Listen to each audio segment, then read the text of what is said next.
अखिया में प्यारे के नगरी बसा के चल गइल काहे तू पगला बना के।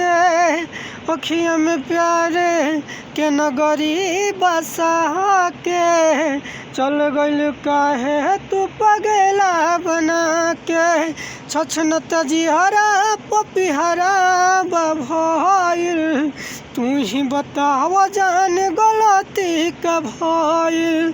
हाँ छछनत जिहरा पपिहरा भइल तू ही बताव जान गलती का भइल।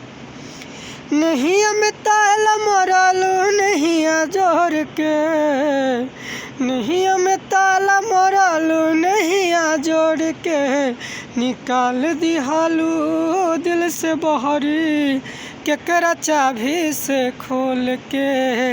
निकाल दिहालू दिल से बहरी केकरा चाभी से खोल के।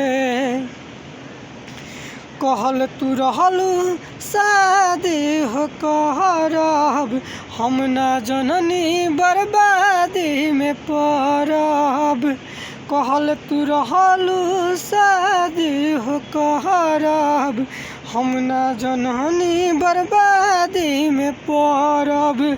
7 जन्म के वादा गइलू तू तोड़ के, 7 जन्म के वादा गइलू तू तोड़ के निकाल दिहालू ओ दिल से बहरी केकरा चाभी से खोल के।